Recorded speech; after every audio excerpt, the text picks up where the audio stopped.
السلام عليكم. اهلا بكم في وصفه جديده وفيديو جديد. ان شاء الله النهارده هنعمل مع بعض الباتيه المورق. هنعمل باتيه بالجبنه، من اسهل وانجح الوصفات اللي ممكن تعمليها. باتيه سهل جدا بطريقه سهله، هنعمله افضل من اي مخبز ممكن تشتريه منه. زي ما انت شايفاه كده قدامك، هش جدا طري مورق. هينفع معاكي للفطار وينفع كمان لللانش بوكس الاولاد. سهل جدا وبسيط، ويلا نبدا على بركه الله. نشوف المكونات والمقادير وطريقه التحضير ونقول بسم الله الرحمن الرحيم.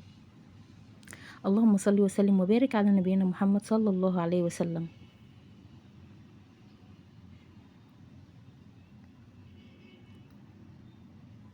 اول حاجه في المكونات معايا كوبايتين من الميه الدافيه، ممكن نستبدلهم بلبن او حليب دافي. هضيف عليهم كمان كوبايه من الزبادي. طبعا الزبادي هنا بيخلي لي المعجنات بتاعتي طريه وفي نفس الوقت بيديني قيمه غذائيه. هضيف كمان معلقتين من السكر بمقدار 20 جرام.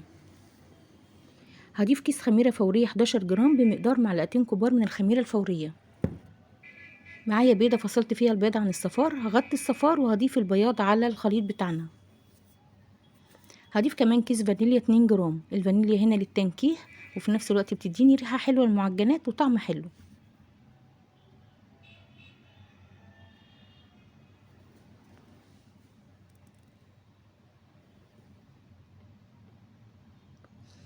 هضيف كمان 3 معالق كبار من الزيت بمقدار 35 ملي. ممكن تستبدلي الزيت بزبدة مذابة. هقلب كل الخليط مع بعضه. اهم حاجة ان احنا نستخدم نوع خميرة جيد جدا، نكون متأكدين ان الخميرة بتاعتنا دي نشطة، لان من نجاح اي معجنات ان الخميرة بتاعتنا تكون نشطة جدا او نوعها جيد. هضيف عليهم كيلو من الدقيق. انا بستخدم هنا ماركة الاهرام ما بغيرهاش لان النوع ده حلو جدا في المعجنات. كيلو من الدقيق بمقدار 8 مضغات، واي نوع من انواع الدقيق تحبي تستخدميه استخدميه. اهم حاجة ان انا نخلت الدقيق بتاعي 3 مرات عشان افك ذرات الدقيق كده من بعضها وتديني هشاشة حلوة في العجن بتاعي او المعجنات بتاعتي. ضفت كمان 5 جرام بيكنج باودر و2 جرام من الملح. طبعا رشة الملح دي ما بنستغناش عنها في المعجنات او الحلويات. ببدأ ادخل كل المكونات كده بالاسباتيولا وهبتدي اعجن بايدي.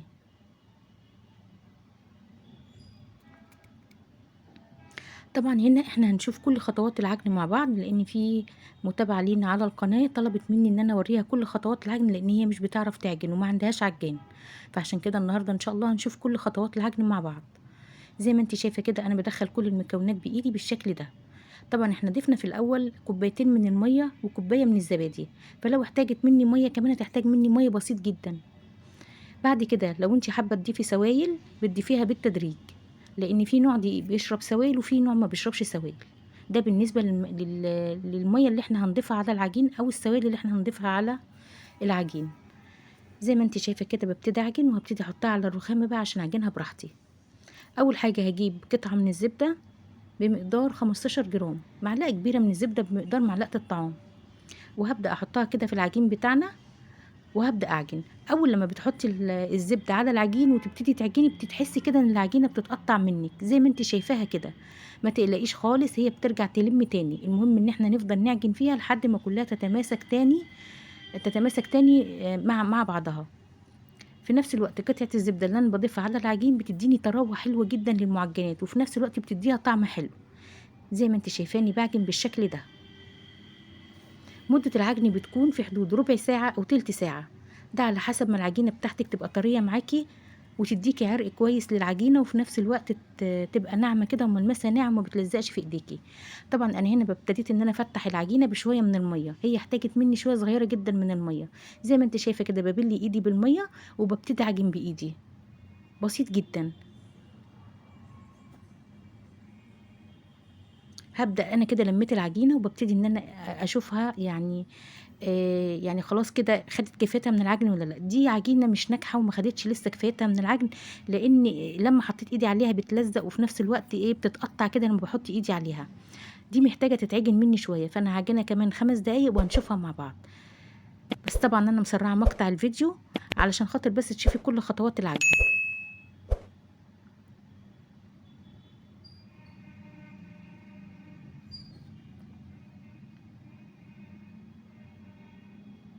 هعجنها كمان تاني لان هي برضو لسه محتاجة عجن مني. طبعا لو عند حضرتك عجان هيسهل عليكي العملية كتير. شايفة بقى العجينة ملمسها عامل ازاي؟ ما شاء الله ولا قوة الا بالله، ناجحة جدا. بصي لما بشد العجينة بتديني عرق بيتمط معايا من غير ما يتقطع، يبقى كده العجينة دي اتخدمت كويس من العجن.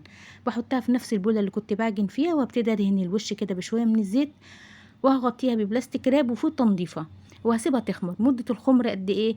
على حسب درجة حرارة الجو اللي انت فيه. لو في الشتاء بتاخد اكتر من ساعة او ساعة، لو في الصيف ممكن تفضل تلت ساعة. انا سبتها بصراحة تلت ساعة، من تلت ساعة لنص ساعة لحد ما تخمر معاكي.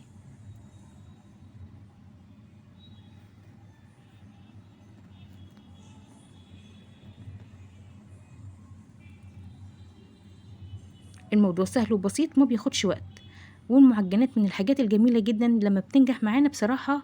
يعني بتملنا البيت كده خير، وبيكون عندنا فطار كويس جدا نفطر بيه، ويكون عندنا كمان سندوتشات نحطها لأولادنا في اللانش بوكس للمدارس. هنسيبها بقى لمدة تلت ساعة وهنرجع لها، وده كده شكلها بعد تلت ساعة. ما شاء الله، شايفة تضاعف حجمها ازاي؟ هنبتدي بقى نفرغ منها الهواء ونبتدي نشكلها. ملمس العجينة ناعم جدا، طرية، ما بتلزقش في ايدينا، وده دليل على نجاح العجينة.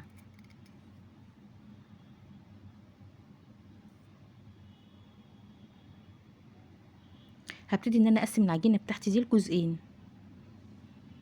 ممكن تقسميه على 3 اجزاء.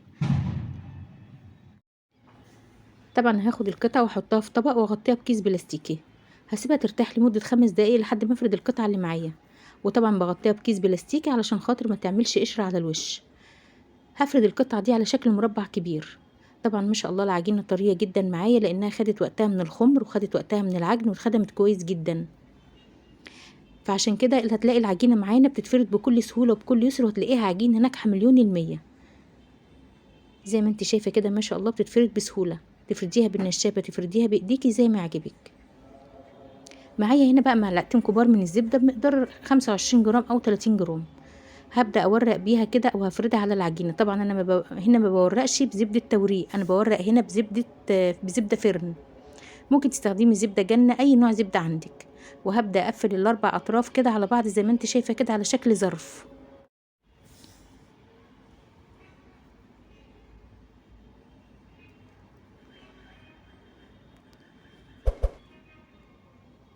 معايا طبق فردة فيه كيس بلاستيك، وهبتدي ان انا اقفل اطراف الكيس البلاستيكي دون على القطعة بتاعة العجين بتاعتنا، واغطيها كمان بالشكل ده.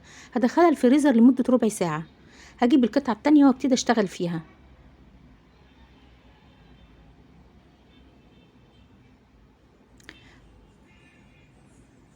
بردك هفردها على شكل مربع كبير،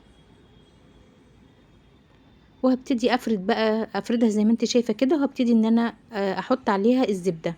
عايزه اتكلم بس عن الزبده زي ما انت شايفاها مفروده قدامك، لكن مش كتير، يعني كل قطعه واخده معلقتين كبار بس. فالزبده ما نحطش كتير، لان هي بتاخد يعني كم قليل جدا من الزبده. زي ما انت شايفه الحته الصغيره بتتفرد معاكي بتديكي كم كبير في الفرد يعني. فمش هنحط زبده كتير عشان كمان ما تبقاش تقيله معانا. هبدأ برضو زي ما انت شايفة كده اقفل الاربع اطراف على بعض زي ما انت شايفة كده على شكل ظرف. برضو احطها في كيس بلاستيكي وهدخلها الفريزر، وهجيب القطعة الاولى اللي احنا لسه مدخلينها هنشتغل فيها. دي بعد مرور ربع ساعة عليها في الفريزر. طبعا ليه انا بدخلها الفريزر؟ عشان الزبدة تتماسك فيها كده، وابدأ ان انا افردها واشتغل فيها. هبدأ بقى افردها على شكل مربع كبير برضو. هنا بس انا بحط شوية من الزيت كده على الرخامة عشان خاطر افرد عليها العجينة عشان ما تلزقش في الرخامة، لما نيجي نعملها رول ما تلزقش مننا. ما شاء الله بتتفرد بسهولة.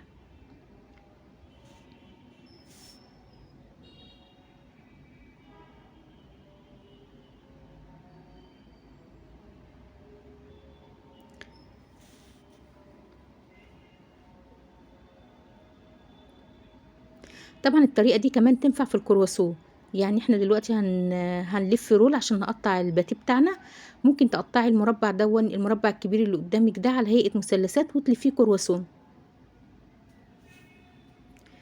معايا هنا جبنه شيدر انا بشرتها بالمبشره، ممكن نضيف جبنه شيدر وممكن نضيف جبنه رومي مبشوره وممكن نضيف جبنه براميلي. بلاش نضيف الجبنه اللي هي التلاجة علشان خاطر بتبقى مليانه ميه فهتطري العجينه، والعجينه كده كده طريه بسبب الزبده، فلازم نضيف نوع جبنه ما يكونش شارب ميه. زي ما انت شايفه كده ببتدي ان انا الفها رول بعد ما فردت الجبنه عليها. الموضوع مفيش اسهل من كده. هبتدي اقفل بقى القاعده كويس عشان ما تفتحش مني في الصاج، بضغط عليها كده وبقفلها كويس وابتدي ابقى ابرمها كده رول. يعني وانا برولها رول كده برولها رولة خفيفه، يعني مش بضغط عليها قوي. وهنبتدي بقى نسويها بالشكل اللي انت شايفاه ده، وتبتدي تقطعيها بقى المقاس اللي يعجبك. انا هسوي بس الاطراف وبعد كده هنبتدي نقطعها. انا هقيس، انا بوريكي ان انا بقيس هنا طبعا الطرف اللي انا قطعت الصغير ده بسويته في الصاج. انا قست 3 اصابع من ايدي وابتديت ان انا اقطع بالشكل ده. هوريكي بس اللفه بتاعتنا او الرول بتاعنا عامل ازاي. هنقطع كمان واحده وهنشوفها مع بعض. في صاج مش مدهون اي حاجه هبتدي ان انا احط عليه القطع الباتيه بتاعتي.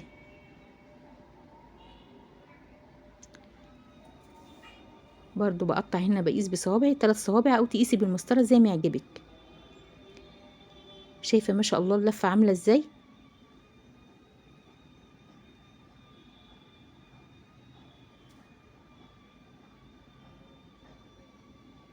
وده شكل الباتيه بتاعنا. هنقطعها بقى كلها وبعد كده ان برضو نرصها في الصاج زي ما كنا بنعمل. طبعا القطعه التانية هعمل فيها نفس الطريقه، هحط عليها جبنه مبشوره وهرولها وابتدي ان انا اقطعها بالشكل ده وارصها برضو في الصاج. شايفه التوريقه بتاعتها عامله ازاي، التوريقه باينه في كل قطعه. طبعا وانا برصها كده في قلب الصاج لازم اسيب مسافه ما بين القطعه والتانية عشان لما بتخمر ما تلزقش في بعضها. وطبعا انا عامله هنا حجم الباتيه بتاعي كبير، لو حضرتك عملتي احجام اصغر من كده هيديكي كميه اكبر من كده. ده كده اول صاج معايا.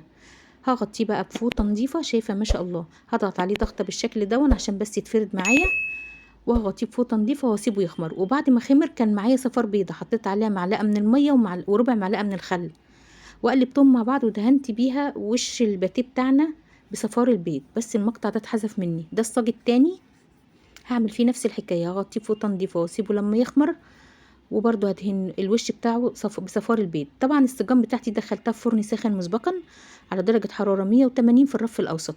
المعجنات يا جماعه والحلويات بتدخل في فرن ساخن مسبقا، ما ينفعش ادخله في فرن بارد. واول ما هتاخد لون من القاعده بفتح عليها الشوايه لحد ما تديني اللون الحلو وابتدي ان انا اخرجها.